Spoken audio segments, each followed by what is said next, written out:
Which isn't true because then we use shattered. I'm getting there! Stop stealing my thunder! So, Thunder? Thunder? No!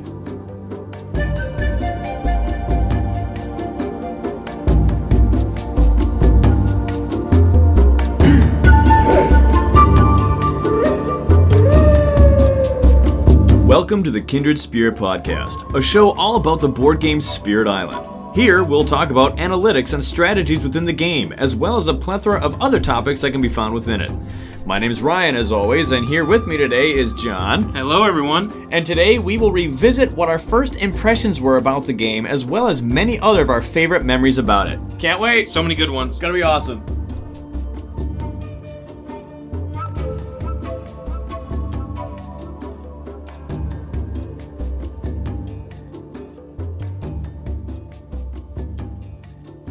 Alrighty, so the base game, Spirit Island. What were your first impressions when you first played this game?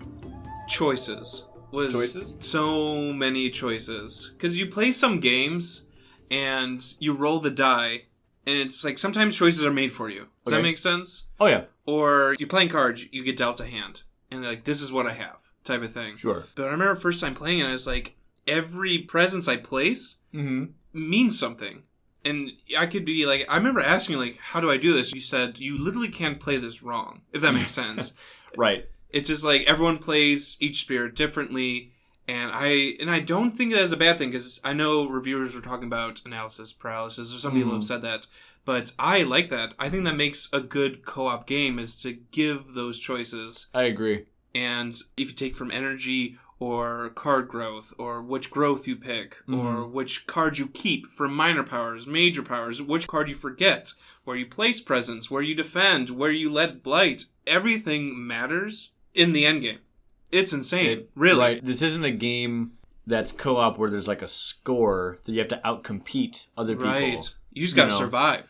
So what separates this game for you with other co-op games?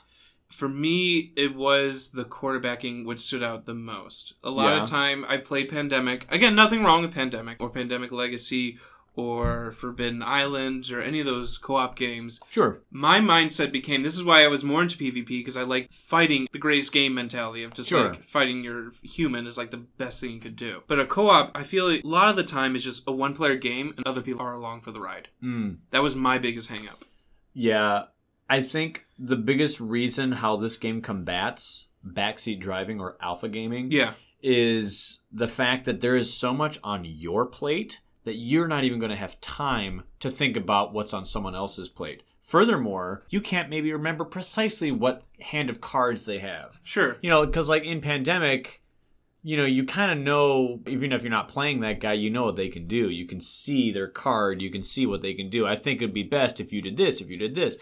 You can see what's on your own plate. I shut down when that happens. Yeah. Someone's like, I'm just like, well, then just play it for me. Just play it for me. I don't need to be here. I'll just go on my phone. Yep. Alpha gaming is just one of the worst.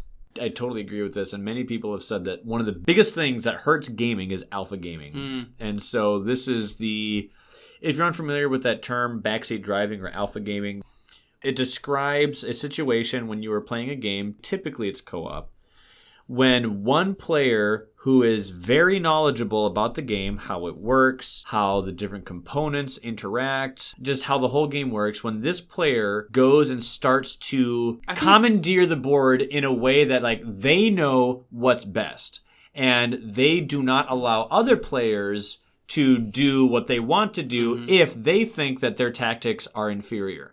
So if you and I are playing a game, and it's a co-op game, and I'm like, okay, on my turn, I'm going to do this and this and this, and on your turn, what you need to do is you need to do this and this and this because reasons X, Y, and Z. Then you say, well, we could do that, but I was thinking this.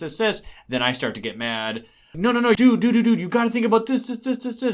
In that situation, I would be an alpha gamer because I am telling the other person what he should do.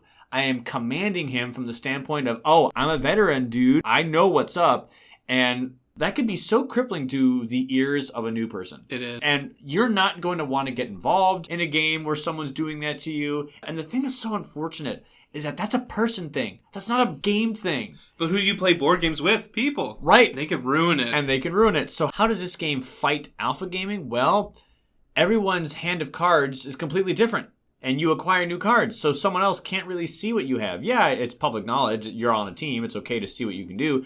But given the fact that, A, you don't have access to all of your cards because some of them got used and you have to use Reclaim to get them back, it's not like the guy across the table is currently aware of what you had. So he's not going to alpha game and say, hey man, you should play this card, because he doesn't even know what cards you had. And if he did know what cards you have, he's not sure if you had it reclaimed or not. And he's not even on your section of the island. He's not your section on the island. He doesn't know what problems you have. He doesn't necessarily remember exactly where your growth tracks were, where your energy tracks were, what your innates are, what's currently good for the current situation, what your card play is, as far as like, I can't even play that card. What elements you have for your innates, right, like what's triggered. So for all of these reasons, I think this discourages alpha gaming, and that is huge. To me, at least. I think that's a really important thing for a co-op. It beckons within you to think about it, not someone else to think for you. It still encourages discussion. I'm not saying that we're just looking down at our boards. Oh, no. I don't mean to imply that at all. Yeah, and not at all. It is totally... Because sometimes I'm picking up 4 cards,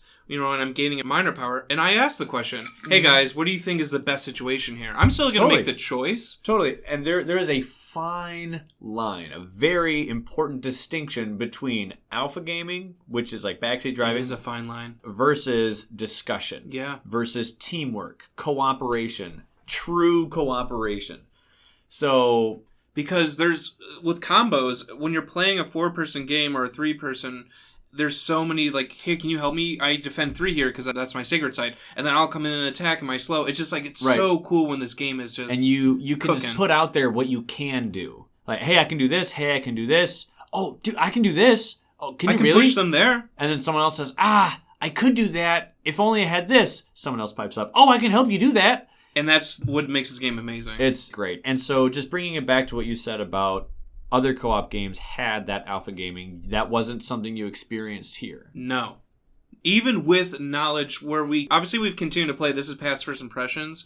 We've continued to play where we both know. I welcomed the discussion, but you've never told me, John, this is how you play Fangs. Or it's like everyone plays it differently. And that's another great thing, I think, because not only can every spirit go and play in a variety of different ways, but there's a difference with how someone plays that spirit in that way. If you and I both play Earth, and we both play Earth as a healer, like a land healing defender, it might still look very different. Yeah. Because you might look at it in a completely different way than I do, and your approach is different based on what cards you acquire from the deck. Sure, there might be a lot of similarities here, but how can you really alpha game when someone's like, bro, you need to do it like this way? Oh, well, you're talking about Earth as a major power user. I'm using him for a defender Dahan user. Oh, well, never mind that. Unless you are specifically like self-sabotaging the game, there's really no wrong way to play a spirit, I think.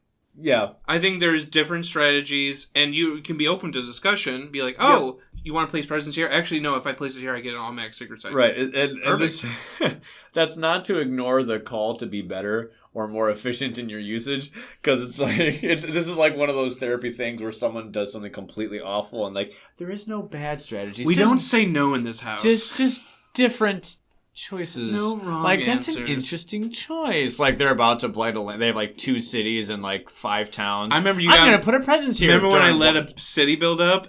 Let's talk about memorable moments.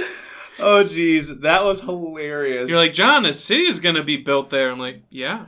Well, the thing is you had moved a town. But that's what it was. And you were moving a town to get it away from somewhere, and you moved it into a spot where they're building. Where they were about to build. And I was like, hey, so you sure you want to do that? Hey, John, that's going to get us a city. You got this in your plan? If it's in your plan, that's fine. And it was. To my defense, I destroyed both. Eventually. 4 turns later when Ryan did it.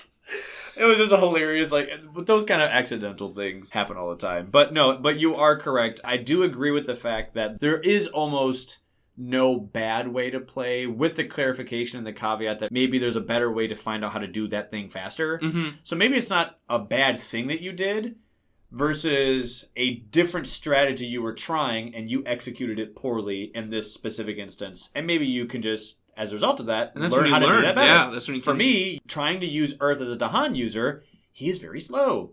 but he can do it. But Yeah. I wasn't aware of just how much he A, can do it, but B, just slowly, until I actually played as him. And so someone else can watch me doing Earth being like, dude, why are you manipulating Dahan? You should just play Thunderspeaker. Well, I was like, well, no, like, he does have, it's not a bad strategy to use Dahan as to do Earth. that, yeah. It's just, I needed to get better with that strategy. So I think that allows the gates to be very open and unlocked. There's no gate to you that's locked where you can be like, nope, you can't do this. You need to get better at the game before you try this strategy. Or, you really shouldn't bother with that. It's just, you want to explore this thing?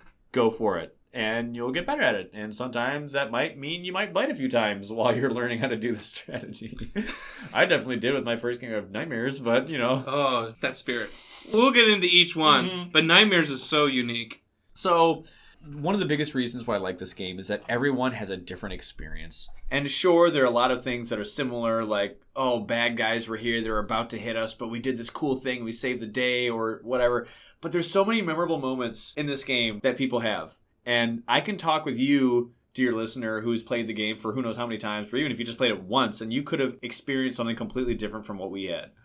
And so... Can I say my first memorable moment was when you gave me Shadows Flicker Like Flame? Because the fear thing concept, when you explained the rules, was really cool to me. Yeah. So you let me play Shadows, and just the artwork and the synopsis, I'm like, what is this game? Because, you know, there's so much lore, and you made us read it, which I think, listeners, I think that's a cool thing. What do you think?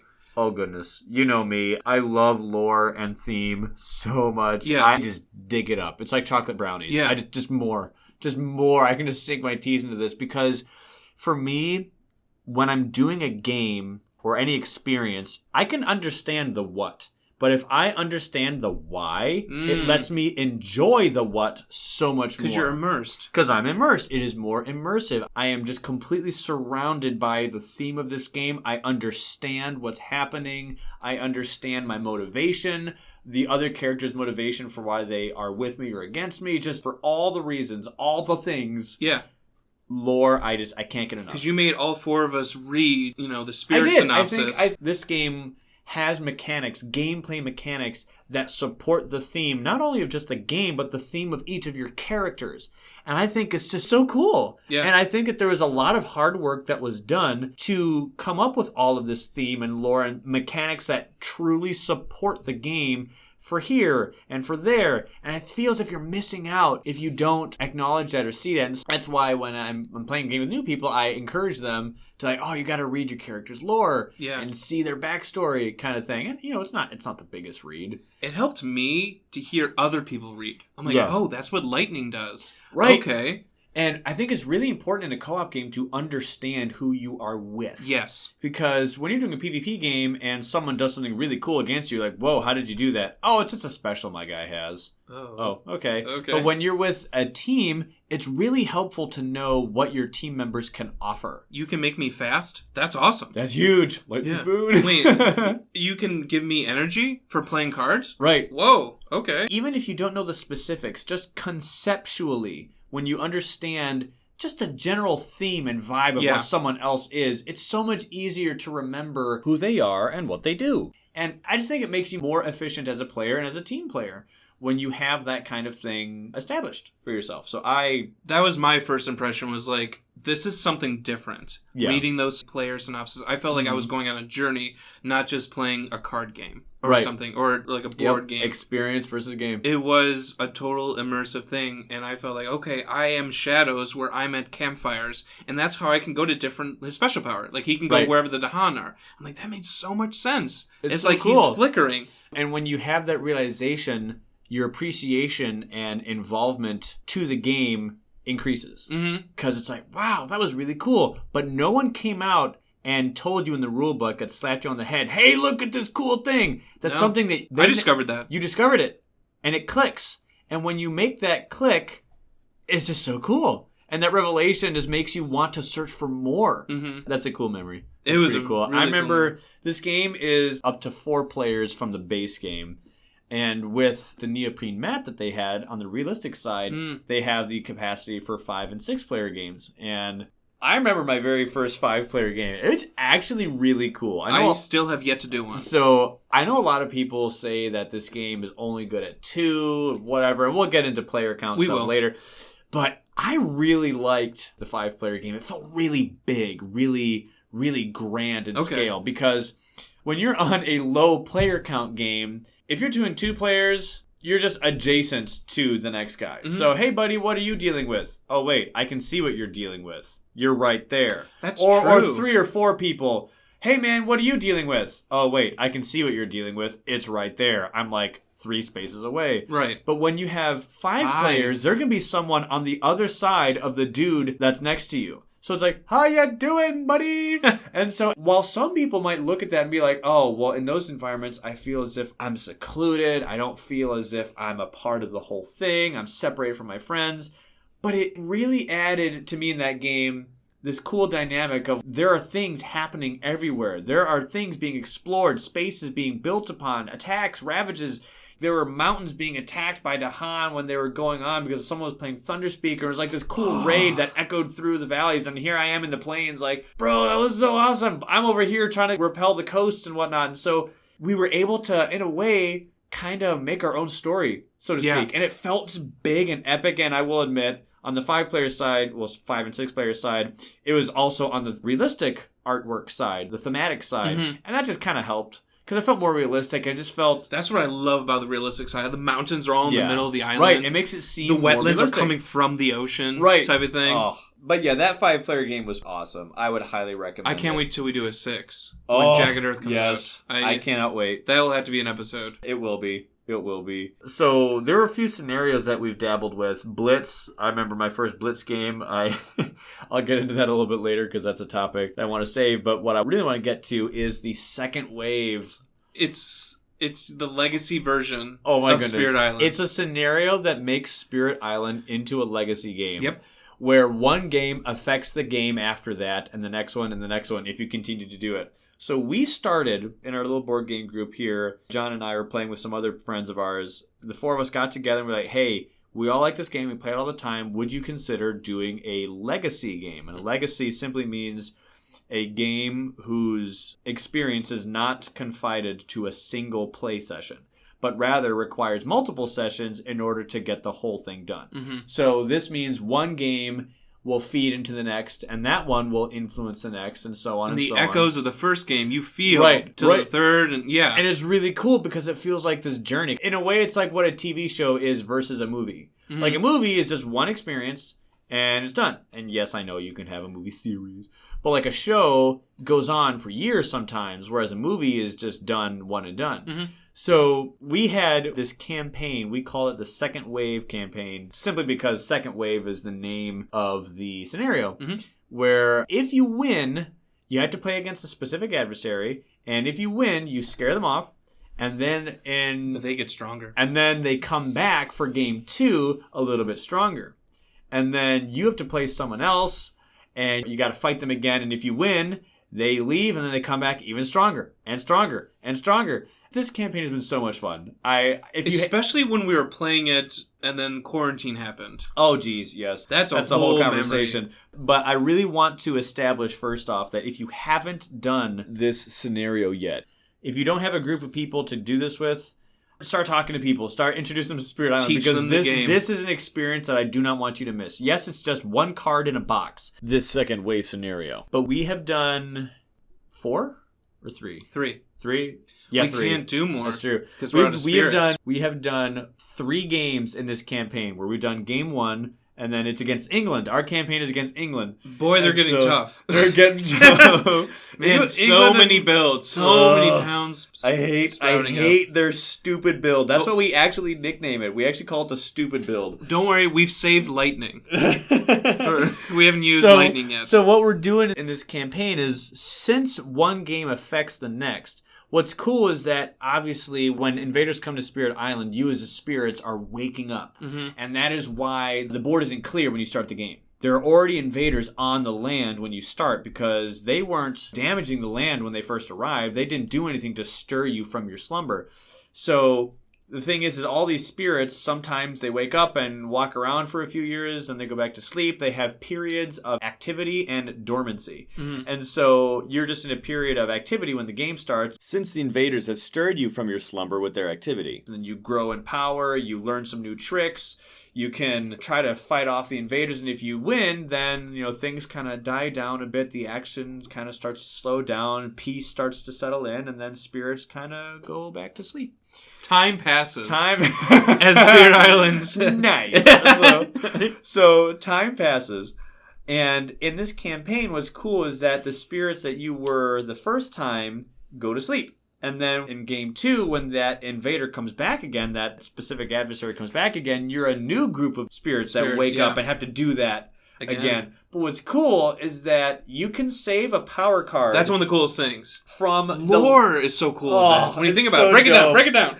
So, it's so great because depending on how much Dahan and tokens, like beast tokens or wild tokens or disease, you can have up to certain limits, those stay on the board from game to game. So if you did really good... Blight stays on the board. Blight stays on the board too. So I've heard that some people don't like the fact that you can kind of set up the next game because, oh, hey, you know what? We could end the game right now, but let's go ahead and clean up our board so that next game will be easier. I can see it. I can totally understand that angle, and I totally understand why it would be frowned upon by some. But then again, as a spirit... in real life, if it was real, you would want to clean up your own island. So it makes sense to me that you would clean up stuff. It fits the lore. So it fits the lore to me that your characters, your spirits, would want to clean up the island. And it really incentivizes the player to not just go crazy with, hey man, we're close to the end. Let's just go and use drought and repeat drought over and over and over and over and over again. Because that's what Laura did in one of our first games. Yeah. The first game, she was River, and she just did drought like crazy. And we weren't playing with a blight card. It was like, how many blight do we have? We have 6. Cool. She did that one again and again, and the next turn, and the next turn. So we had a ton of blight, but hey, we got to Terror level 3, and we won. But the thing is with this game, you're not going to be incentivized to do that. I mean, you can, I suppose, if you have a death wish.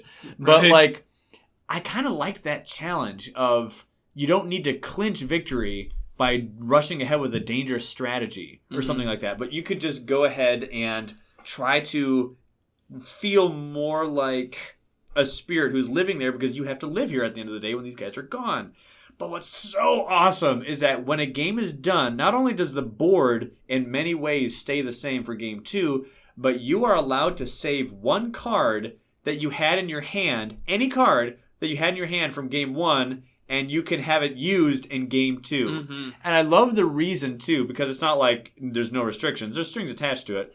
When you have a card that's saved from a game prior that you were successful on, it can only be used on stage 3 of the escalation, and it can only be played once. Mm-hmm. And I think that's kind of like for game balance, that way it's not like crazy. Because when you play this card, it doesn't cost any card plays, it doesn't cost energy, and so long as its elemental threshold is below 10, it will automatically cast, which is super awesome.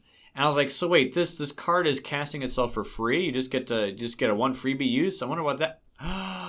I know why. It's because in stage 3, that's near the end of the game when a lot of activity is happening. Yep. Which kind of means that your old guy is starting to wake up again. And he's like, you get to play a card that you did from your last game. It's like such a great callback. But it is. While still being able to keep a fresh and new experience with your new team.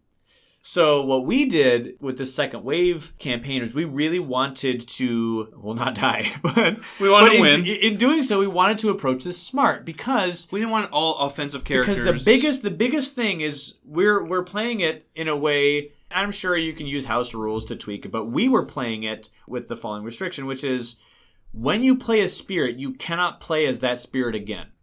So if someone has already been played in a game during this campaign, you cannot play them Which is again. Tough when you think about it. That is hard, because sometimes you really just lock onto a spirit. Like, I know how to play this. I love lightning. I know how to open and use lightning. But then they're gone. Right. And it's like, wait, so now you have to adapt and play someone else? Right. And so what if you were just playing as your favorites, but then as a result of them already being used, you can't use them again, and now, now we have a really unbalanced team that's woefully inept in this strategy or in this strategy. So what we did is before we even started, we took a look at all the characters and we rationed them. We portioned out them by looking at their role and seeing, okay, who are our Who's good defense, at what? Who's defense good at what? characters? Who are good offense characters? Who are good fear guys? Who are good control people?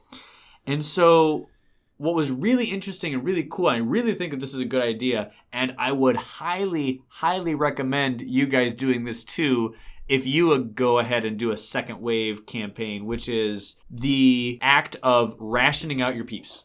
So that way you can have an attacker for all of the games instead of going all attackers or all defenders or all whatever. I really think that it's good to really space out who you use. And by the way, this campaign is also a fantastic way of getting to play people who you have not played with. Yeah, agreed. Played with. It's a great way to learn an adversary. It's a great way to learn how to beat that adversary. It's a great way to play a specific character, a specific spirit, and I think it really expands your knowledge base in maybe ways that you weren't really thinking about it. And I'm totally not trying to say that if you have a favorite, you're not allowed to play as your favorite until later, because since it gets harder, like Game 3 will be harder than Game 1, so don't play as your favorite guy. If you want to play your favorite guy whenever in Game you want, 1, go for it. You're your own person. But what we did is we rationed them. And I would love to hear if you guys have done this or you're thinking about doing this. Totally let us know what your teams were. I'm super... Because we're going to let you know. I want to go into our teams. I'm going to let you know what our teams were. So we were doing a 4-player campaign, which means that in every game there will be 4 spirits that will be used. Mm-hmm. And as a result, 4 spirits that can never be used again. In the base game, there are 12 spirits. I should say... Well, base with game Claw. with all the right, and with Branch and Claw it goes to 10, and with the promotional spirits it's 12. There you go. So to amend my statement, with the content that is currently released thus far, officially 12 is the number of characters that we had, and so which isn't true because then we use Shattered. I'm getting there. Stop stealing my thunder. So Thunder? No. Anyway, it was at this time where they had actually released some print and play stuff because of coronavirus and whatnot. They had to. Thank you, Greater Than stuff. Games. Thank you. Yeah. And as a result of this, the coronavirus and the quarantine, they thought it would be pretty good as an idea, and I totally agree that this was a good idea, to release some print and play content so that people can kind of get a little bit of a sample of what's coming in this new expansion. And so one of the people that they had released, and I think it was the first one that they released, was Shifting Memory. Yeah. Later they would go on to do Finder. I think it's called Finder. I think it's called Finder Paths Unseen. Oh, he's only your favorite. I think he's like the most control. Officially, I think Finder was the next. Yeah. And that's where we currently are, if I'm not mistaken. Anyway, so we were in the middle of portioning out the 12 people that we wanted to use when they released the print and play version of Shifting Memory.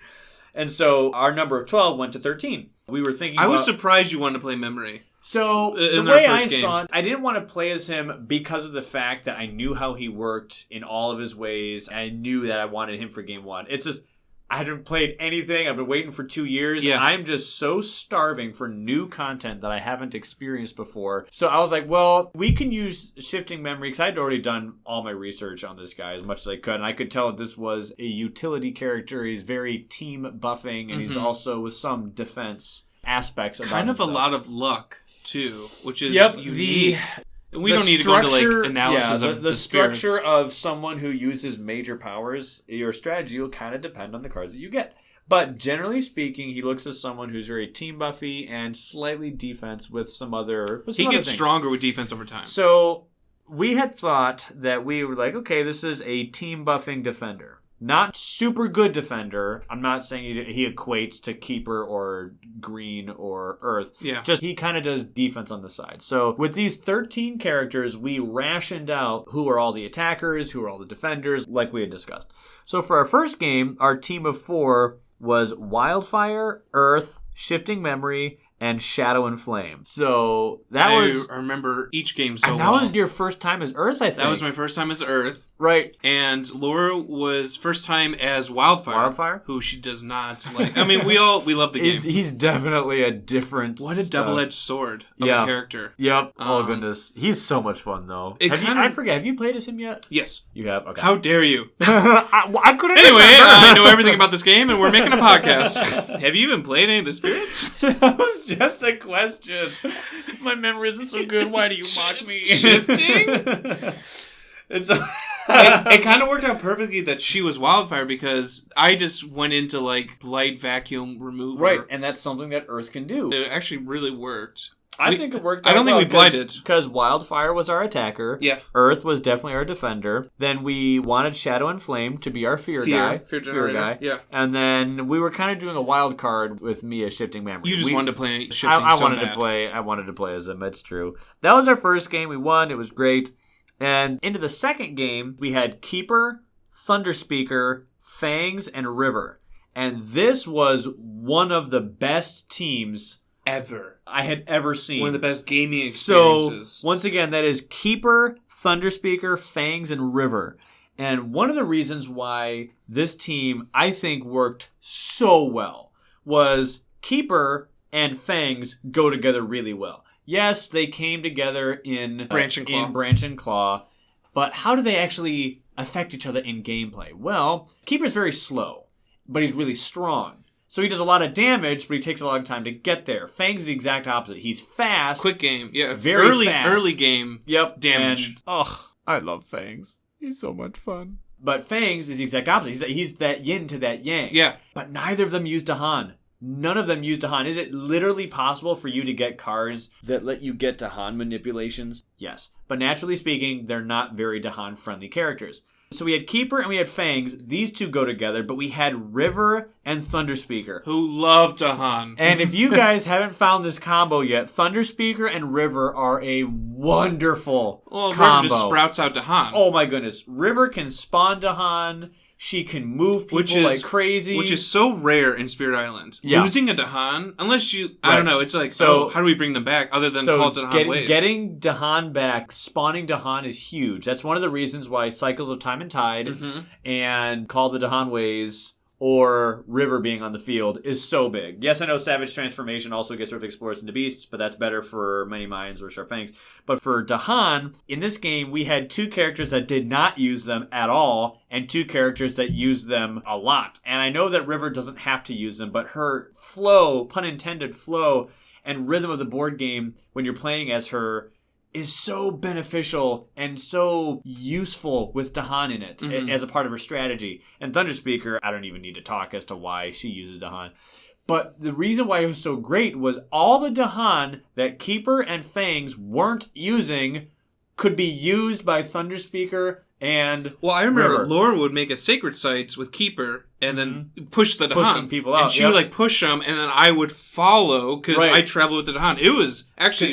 I was Thunderspeaker. Yeah, you were Thunderspeaker. And then there was River, and you were I was the Fangs. Yep. Yeah. We didn't expect it to be this good. I did not expect it to be this powerful. I know that we really thought about Team 1 and Team 3. Because at the moment, with the spirits that we had, we can only do 3 games, given the fact that it's a 4-player game each one. So we're losing 4 people. We only had 13, so we only have enough characters to do up to 3 games. First game will take the first 4, then 8 for the second game, and then 12 for the third game. So we thought about, okay, what's the first one we want to do? Frankly, the very first thing we did is we wanted to save Lightning. Because England loves their towns. They love building. And they love their health. And they love... Because it and grows. Yes. So we wanted to save Lightning because he is a dedicated building wrecker. And he kind of has that loophole. He has that fantastic loophole, which is just destroy towns. Not do this much damage, but just destroy towns. Ryan, do you mean 2 damage?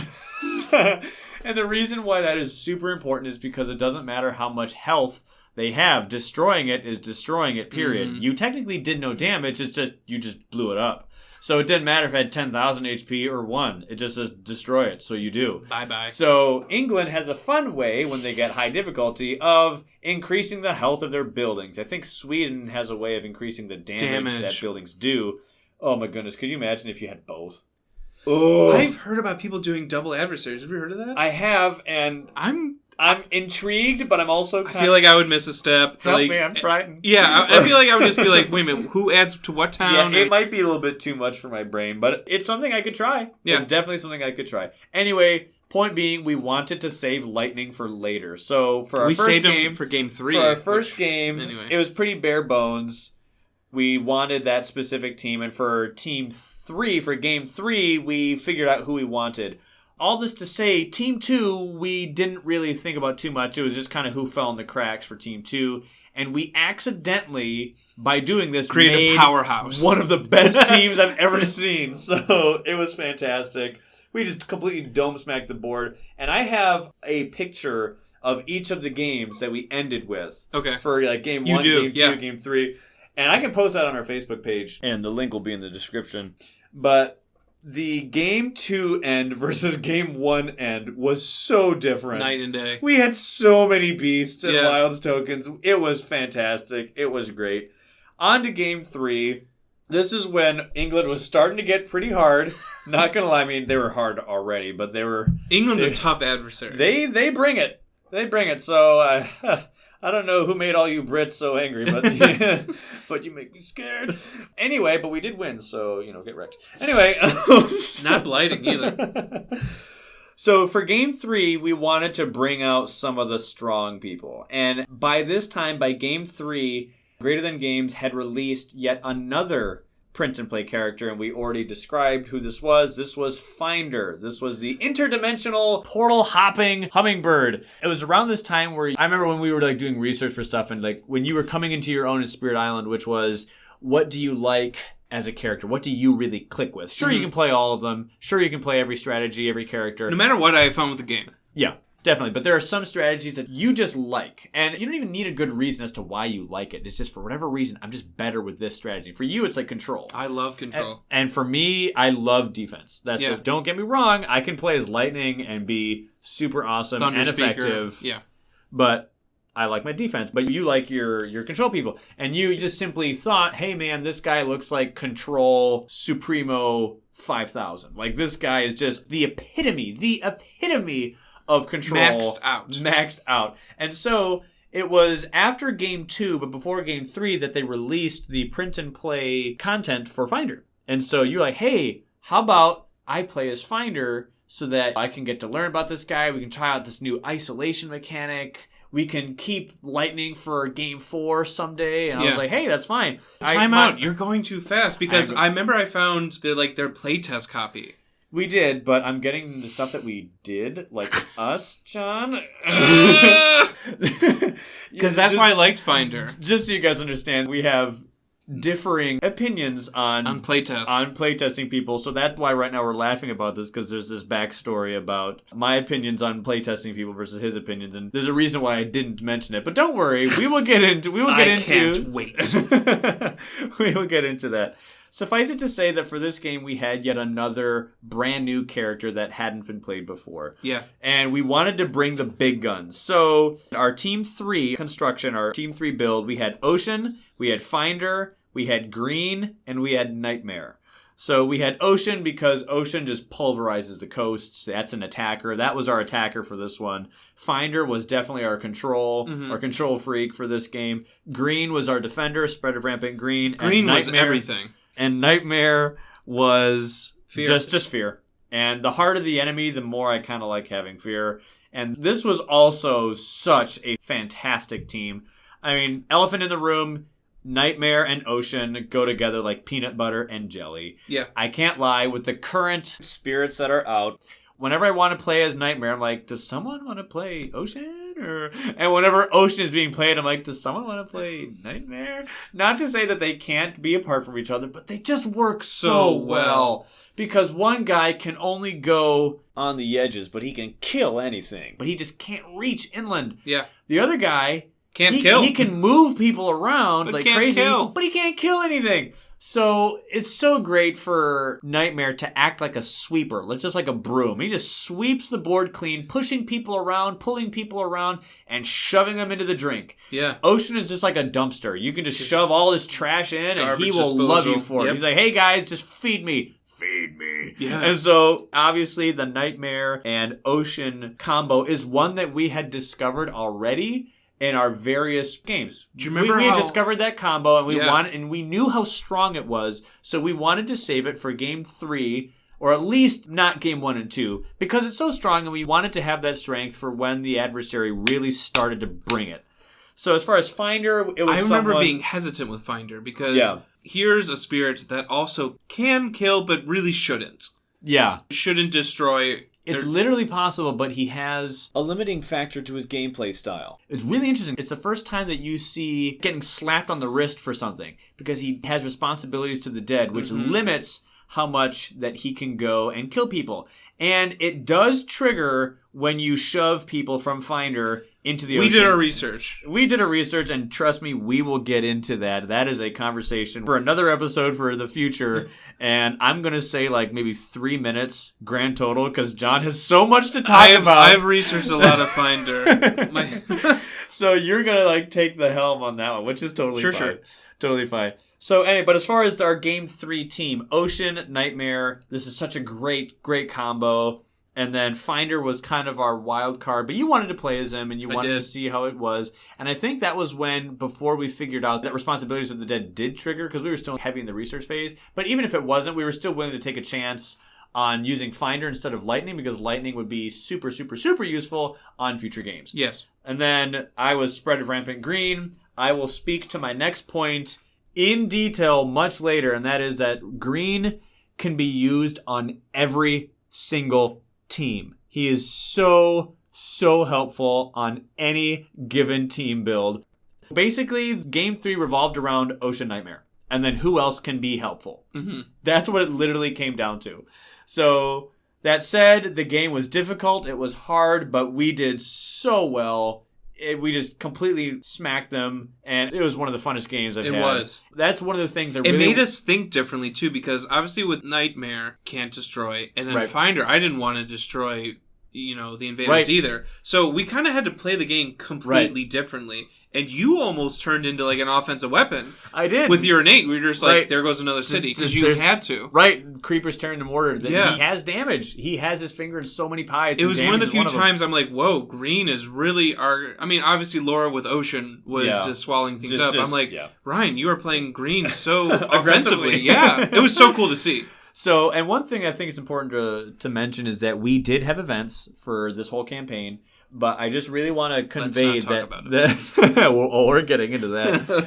But all this to say, just as far as this campaign thing, because I do kind of want to move on to more stuff. That way we're not just beating this dead horse. Yeah. But suffice it to say, this second wave campaign has offered some of the most specific and most unique experiences that I've had with Spirit Island. And these experiences are easily some of the most memorable and most enjoyable that I've ever had.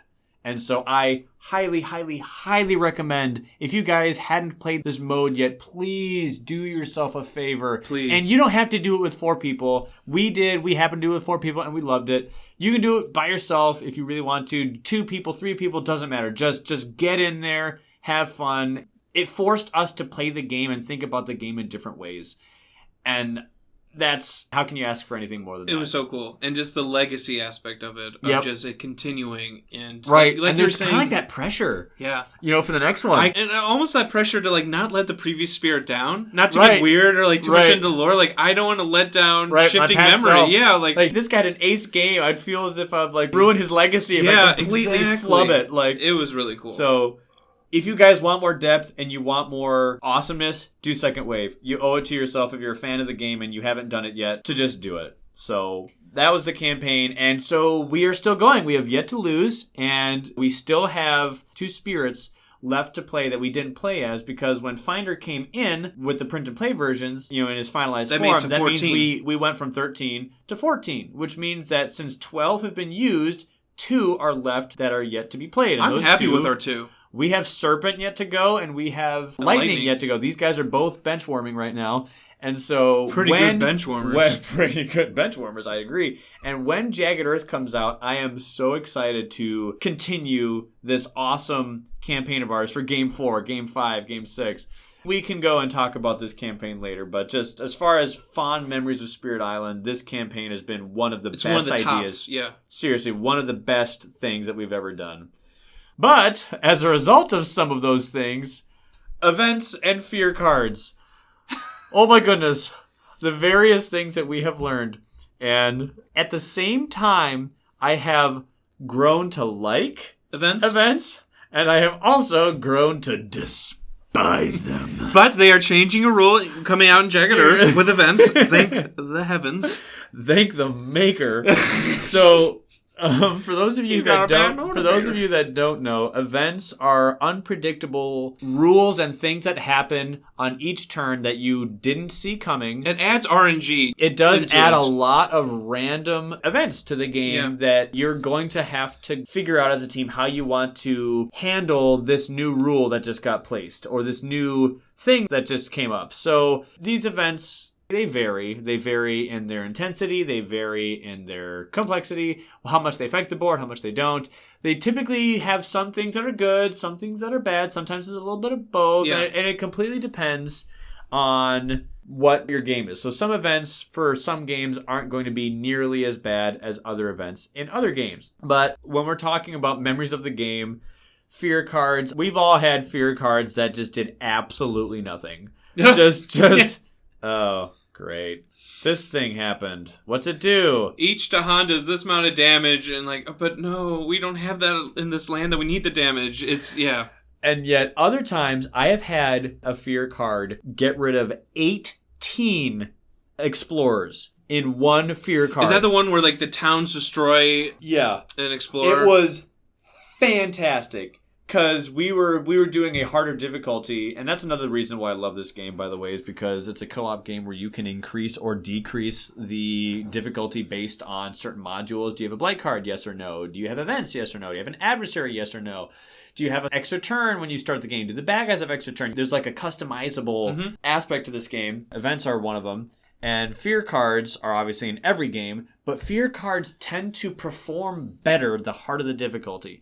And I remember the reason why this fear card was so memorable to me was because it was the first time that we had done a pretty hard, at the time for us it was normal difficulty, but since we had started the game on a little bit easier difficulties, normal to us at that time was felt difficult. Really hard. Yeah.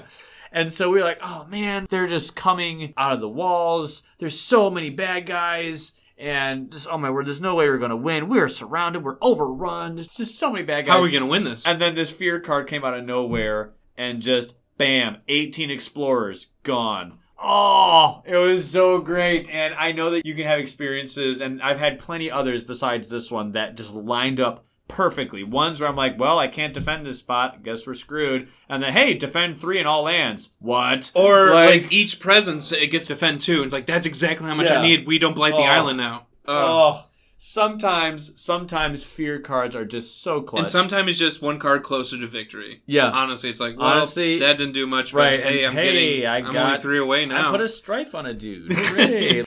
So, what are your guys' favorite fear card moments? For me, it was they're going to have moments. For me, some of the big ones were that one where it removed 18 explorers. We honestly want to hear, because I know there's some stories out there with fear cards and how game-saving they are. And just a cool aspect of the game. I always Do you have any fear cards? For me, it was the one that wherever your presence is gets extra defense. I think it's defend 2. Yeah.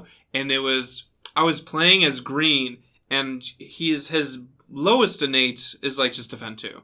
And I use that, so I'm I'm just going to use it here, and hopefully, it's not going to do enough. But then that came in, it was defend 4. I'm like, whoa, this city's fine now. And I was 1 away from blighting the island. Yeah. And it was and things like that can turn a tide. It really can. And it feels like such relief off your back when you're doing something, and you're like, okay, I can do this, I can do this, I can stop this, I can stop that. And you're like, guys, I can't do this. I can't do anything about this. We're going to blight, and sorry, we're going to flip the card. And it's just, but then we're like, wait, we got a fear card. And then the fear card comes in and just clutches it. It's one of the best feelings in the game. There is a sinking pit of your stomach feeling when you flip and you're like, oh no, this didn't help. Oh, I know. When you're like, you don't want to depend absolutely you don't want to depend on fear cards. No, and if you have shifting memory or you have nightmare, you can go and see what fear cards are upcoming, so you can kind of prepare for them. But it's not common to know what you're going to get from a fear card. There always is an added benefit. Right. So then there's events. And there is this one specific event that I want to talk about. Oh, boy. But before we do that, everyone take a seat. We're going to be here a minute. No. I think it's just funny how both of us we both go on and off on whether we do or don't like It depends on the events. day and how I'm feeling about events. Is it really? It depends on where you catch me and how I'm feeling, Right. or what game I'm having. Some people, they have blamed Spirit Island for being a game where it's too deterministic. Like, it's not random enough. I can figure out what I'm going to do. Conveyor belts. Yeah, way ahead of time. And they don't like that. Some people really dig it. I am, as far as those two groups of people that I just described, I kind of align with the latter. I see the strategy behind it. I kind of like the nature of knowing what's coming and being able to predict it. Because people say, oh, it's too easy if you know what's happening. Well, I would counter that statement with knowing what's going to happen is different than being able to do anything about it. Yeah. So sure, I know where they're going, but it doesn't mean I can stop them. So I know they're going to ravage. That doesn't mean I can do anything. Like, for me, the random aspect, while it may be enjoyable for some people, for me it adds something that betrays the foundation of the game. And I am not saying that events are quantifiably, certifiably bad and they ruin the game. I'm not saying that at all. I'm saying my preference is I find the game more enjoyable without them, but I have enjoyed many experiences with them. I just think that the game is more consistent without them. But some people might really appreciate that. Some people love them. Love them. They swear by them. Yeah. That's totally fine. They like the randomness. And I do kind of like the randomness. I'm just saying I'm glad it's not a must thing. I'm glad that it's an optional thing. Mm-hmm. It is in their structure to help as much as they hurt, but in my experience, they've hurt me more times than they've helped. So, there is this one card, this one event card that I hate with every fiber of my being. What's it called? And we're going to get into this one because we all hate this card. We've only had it happen twice. Does this have to do with agriculture? Only twice. And yet, it has thoroughly cemented itself as the worst card we have ever found. And that is Farmers Seek the Dahan for Aid. Ooh. The farming one. My skin crawls when I hear the title. Oh gosh. Now, there are a lot of event cards in the game Spirit Island. I forget how many there are. Like, let's see, 4, 5, 6, 7, 8, 9, 10. Like, it's in the double digits. The number isn't currently coming to my mind, but it's more than just 3 or 5. There's a good chunk. There's an entire deck of event cards. So someone will comment below and correct us. Sure, and I've known the number before. I'm just, at the immediate moment, I can't remember what the specific number is. Not important right now. But it is up to statistical chance that you can get this card every single time. But with a big deck of cards... Rare. It's rare. It's, there's a good chance. I mean, you'll never see it. When you have an entire deck of cards, you get one event card per turn. And how many turns do you say in a game? 8 to 12? Yeah. Roughly. So there's only like 8 to 12 cards that you're getting. There's a good chance that you're not going to get this card. And, there's a chance that you will get this card. One of the reasons why we hated this card so much is because we got it in game... Was it 1 and 2 or 2 and 3? I think it's 2 and 3. 2 and 3. In our second wave campaign that we described earlier, we got this in back-to-back games. So I know that it is realistic for statistical chance to have this happen. RNG, baby. RNG. It's just the fact that both times this card showed up, it royally screwed us. And it happened back-to-back, so we still had it fresh in our minds the last time it kicked us to the curb. And we're like, no, not again! Here we go again. So, what this card does is farmers seek the Dahan for aid. The Dahan are uncertain whether to teach the invaders new farming techniques, more in tune with the island's life, and you, as the spirits, you recommend that they either spurn the invaders or teach the invaders. I don't want to get completely into what it does. It's just, like some event cards, it gives you a choice. So, most of them have, here's a choice and it does this. Most of them have a choice and it does that. One is good, the other one is bad for our current situation. Maybe this one's a little bit better, this one's a little bit better. Some of them's good, but you have to pay energy for it. Yeah. This is just bad and bad. This one is just, this sucks and this sucks. Rock and a hard place. They both suck. You're gonna good. get wrecked. Die. So, I remember the first game, we had done all the calculations when we read the rules in the card of what's going to happen. And it was either lose 6 presents and 2 Dahan, which is like, or, because 6 presents, that's not chump change, y'all. No. 6 presents is not chump change, and 2 Dahan.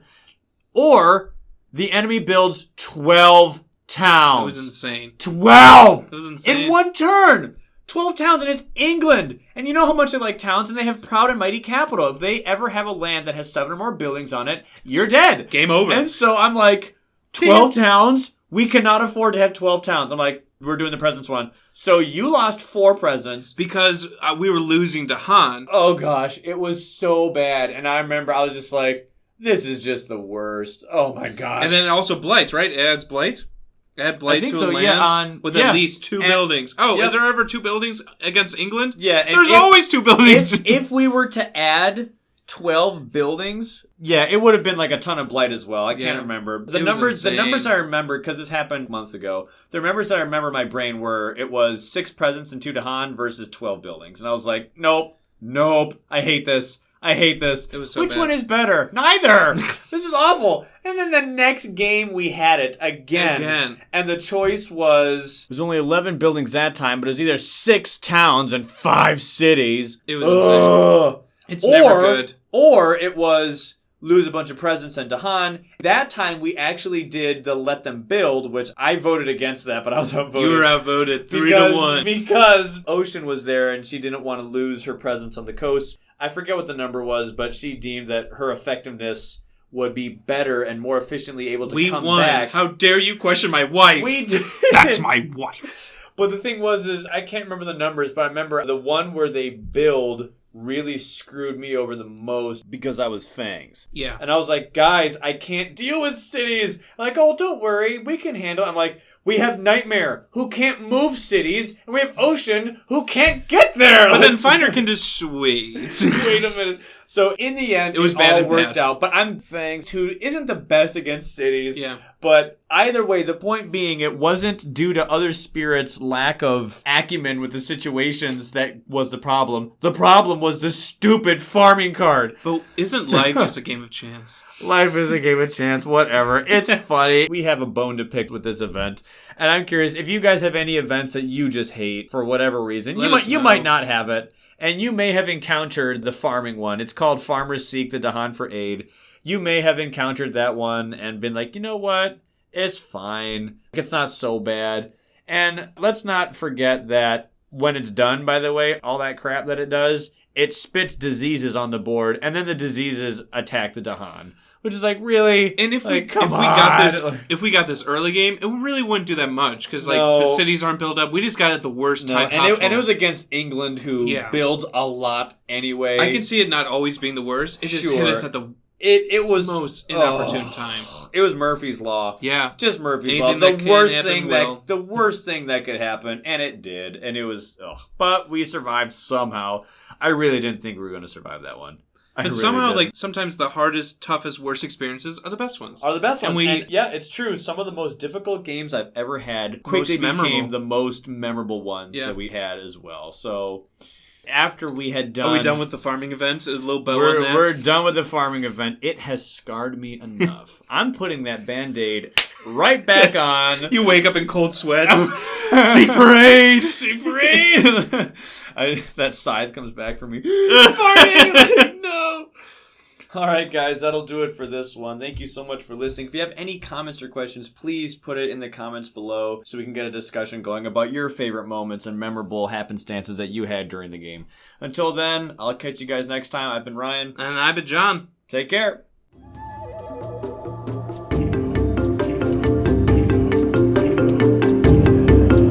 Thank you for listening to this episode of the Kindred Spirit Podcast. We appreciate you taking the time to do so. Feel free to visit us on our Instagram and Facebook page. You can find me on our Facebook page at The Kindred Spirit Podcast. To get a hold of John, check out our Instagram page at TheKSP123. We look forward to hearing from you and seeing you in future episodes.